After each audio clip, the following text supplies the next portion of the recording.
Caio Jorge também falou com a gente lá na Zona Mista e ele ontem estava mais ácido, né? Ele que não é muito disso, mas estava, segundo ele mesmo, guardou muita coisa do primeiro clássico e de outras histórias que teve. Ontem estava provocando a beça depois do apito final, com blusa, com gestos, enfim.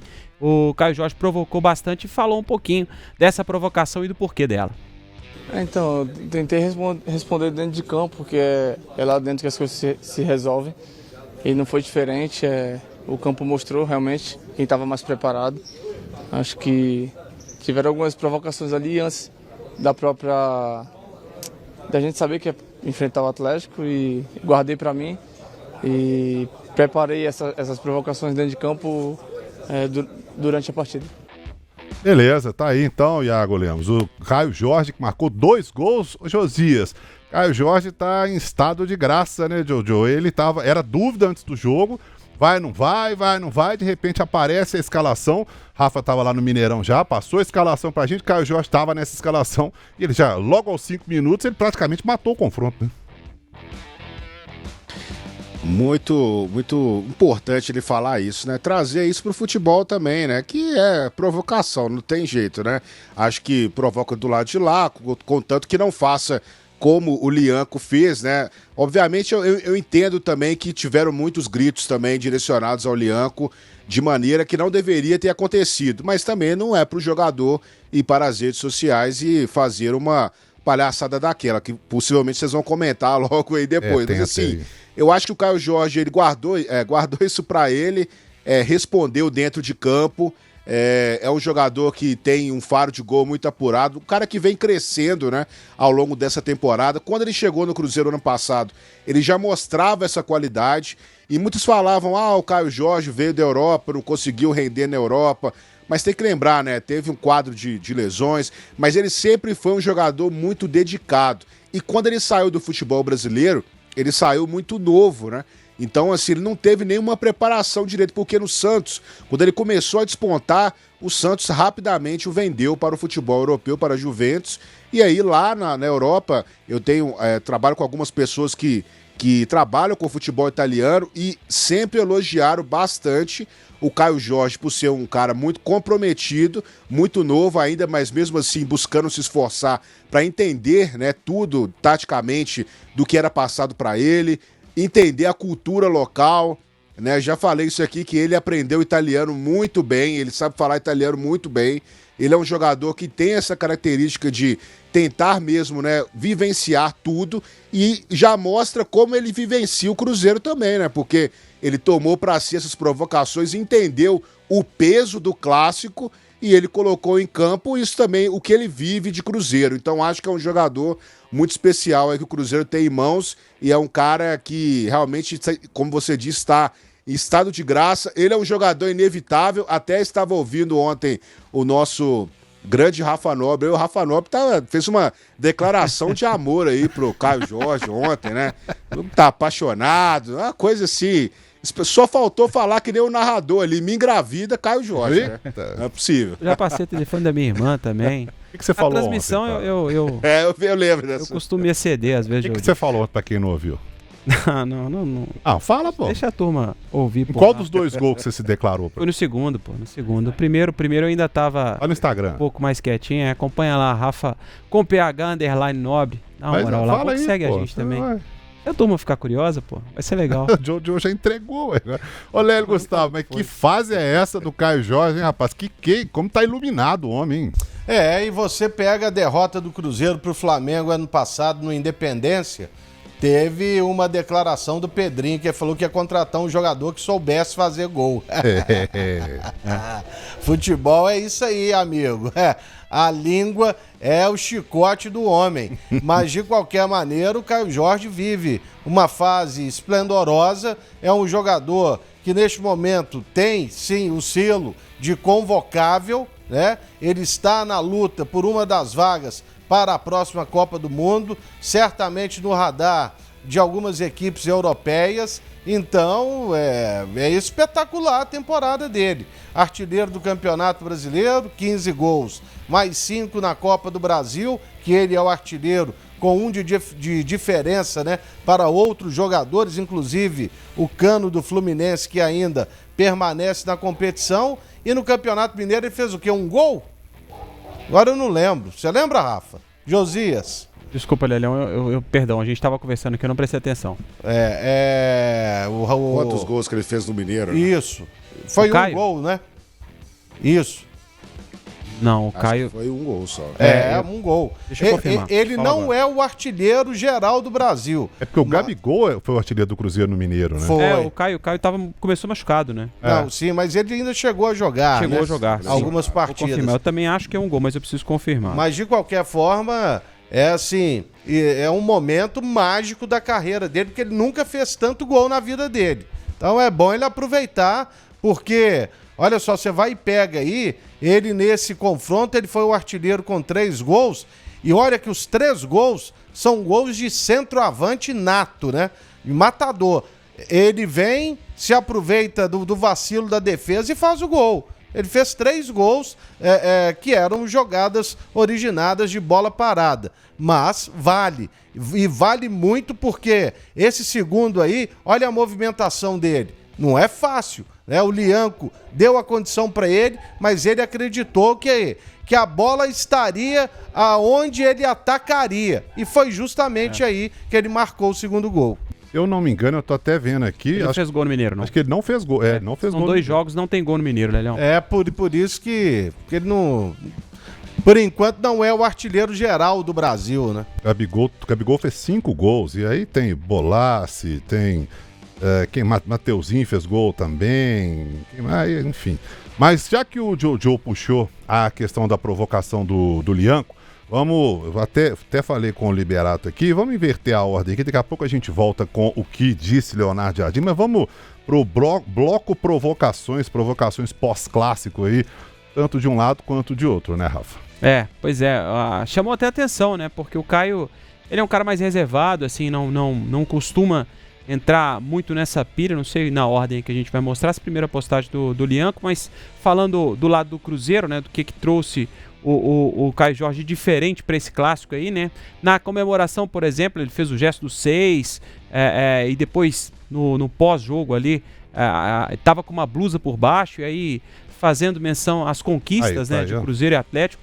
E esse galinho aí tava rodando no gramado, muita gente brincou com ele, Matheus Pereira brincou com ele, o Caio também, o Caio ficou mordendo ele aí, foram algumas provocações do Caio no clássico. E o Cruzeiro também, né? O Cruzeiro fez uma postagem aí na rede social, né? Dizendo que tava com pena de quem não tinha classificado e aí fez essa postagem também fazendo menção aos títulos que conquistou da Copa do Brasil, são 6, né? E aí embaixo com a legenda quem tem mais tem 6. E claro, daqui a pouco nós vamos entrar no noticiário do Atlético com o Colombo aqui também, mas já que nós estamos no bloco provocações, vamos também pro lado do Lianco, né? Que o Lianco também depois foi pra rede social, tá aí, ó. Provocou também, e aí uma provocação no final aqui que, assim, sinceramente eu acho, como disse o Josias, eu acho que tem algumas coisas, negócio de homofobia no futebol, tanto de um lado quanto do outro, quanto de São Paulo, de Rio, de Minas, do Escambau. Sinceramente, eu acho uma babaquice sem tamanho. Lélio Gustavo, você gosta desse tipo de provocação? Você quer ouvir a mentira ou a verdade? Não, é verdade. Eu, por mim, não tô nem aí. A galera ontem gritou o jogo inteiro lá, Lianco. Esse é um dos gritos mais antigos, né? Esse aí, a métrica e o ritmo são os mesmos, né? Desde o Renato Gaúcho inaugurou esse grito, você sabe, né?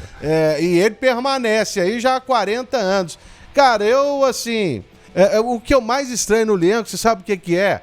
É que ele, o Rafa estava na transmissão, qual foi a informação do Colombo, Rafa? O Lianco passou aqui e disse que não iria falar para não...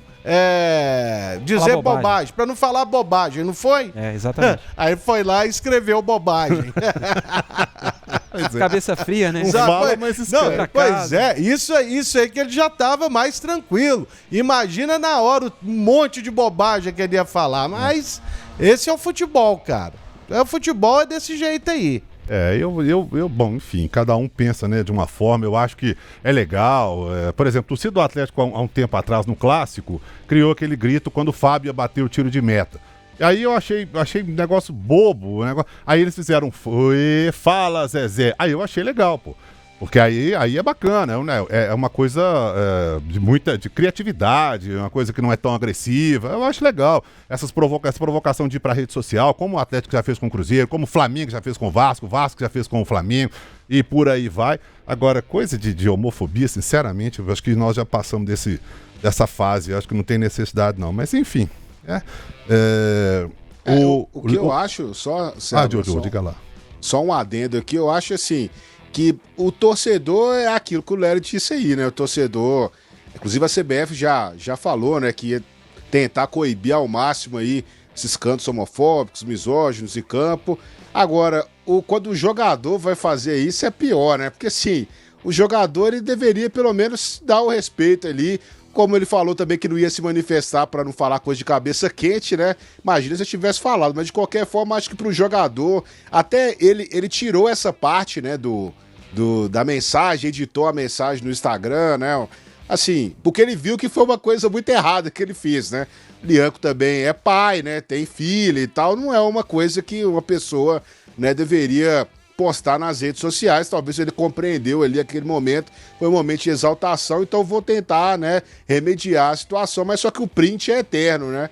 E as pessoas nas redes sociais vão sempre compartilhar isso que é o complicado. Só um adendo sobre isso também. Josias. Eu tava lá durante o mundo. Sim. Não, é porque depois essa aí a gente tá vendo é o print, né? Porque ele foi lá editar, né? Ele foi e tirou essa parte aí de menstruaram e tal, né? Aí só falou boa a todas as mocinhas. Ele foi... Isso, ele tirou a parte, ele tirou essa parte. Agora, só uma coisa engraçada, eu tava, depois que acabou o Mundial de Clubes, eu fui ver os jogos da Leagues Cup, aquela Copa das Ligas entre os mexicanos e os americanos lá. É engraçado que os mexicanos, eles nunca pararam com aquele cântico quando você dá aquele chute naquela reposição de bola do goleiro, aquele canto homofóbico que a FIFA já tem 1 milhão de anos que a FIFA tá tentando, né, acabar com isso no México e não consegue. E aí era engraçado que a organização do campeonato, na hora que o goleiro ia repor a bola, colocava uma música mexicana para tentar abafar os gritos da torcida. Então, assim, essa foi a coisa mais peculiar que eu vi lá. A música tocava, os mexicanos ficavam felizes e tal, começavam a cantar a musiquinha, dançar a música e esqueciam de cantar, né, essa parte homofóbica. Então, assim, é uma tentativa da CONCACAF lá de tentar eliminar esses cânticos que apareceram no Mundial, né, quando o Monterrey jogou. Inclusive, o Monterrey chegou até as oitavas de final e tal, pegou o Borussia, né? O jogo inteiro em Atlanta, a torcida mandando aquele cântico e a FIFA tentando de todas as formas, se tivesse conversado com a CONCACAF, ia colocar a musiquinha ali pra abafar os cânticos homofóbicos, né? A moda pega aqui, hein? Ei, aqui, nossa senhora. O que ia rolar pra chamar a atenção da... sei lá, né? Colocar uma musiquinha ali, uma vinheta, né? Não, mas aí eu vou te falar, aí não ia ter mais música nenhuma. É só prestar atenção. Todas as músicas têm, nem que seja uma frase de homofobia. Dos dois lados. É só prestar atenção. Tenha. Um trecho vai ter, né, Léo? Vai. Aqui, só pra poder falar desse assunto do Lianco aí pra mim, pra poder encerrar, pelo menos da minha parte, o meu ponto de vista. Porque a gente vê no campo, né, o Lianco, quando começa aí, esse canto especialmente que o Lelão citou aí, esse canto há décadas a gente já escuta, né, no futebol, ele parece não sentir, né, ele passa isso pro campo, né, ele pede pra aumentar, como quem diz, eu tô de boa, não tá me afetando, tô tranquilo. Só que quando ele vai pra rede social, responde dessa maneira, passa na zona mista, fala que não vai falar, ele mostra que tá afetando, né? Parece que de fato alugou um apartamento, um triplex na cabeça dele pra ele já em casa, com calma, e escrever uma besteira dessa aí. Então, é contraditório, né? No campo, quando ele manda aumentar o som, ele tá sentindo aquilo ali. E eu, por exemplo, achei muito legal o torcedor do Cruzeiro ontem, em determinado momento, quando tava 2-0 já, o torcedor começou a gritar, eu acredito. Uma provocação clara, né, a um grito que a torcida do Atlético que eternizou e tal, E ali, àquela altura do campeonato, a coisa já tinha ido pro vinagre há muito tempo. E aí eu acho uma provocação muito legal. Eu acho isso aí uma coisa legal. Acho que o futebol tem que ter esse tipo de coisa, tem que ter esse tipo de brincadeira, mas a gente podia pular a quinta série aí, que era melhor, né? Gritou Eu Acredito, gritou Dudu. Dudu também é legal. Cantou Vou Festejar, né, da Beth Carvalho. Também, Vou Festejar também é legal. Isso aí eu acho legal. Isso aí eu acho muito bacana.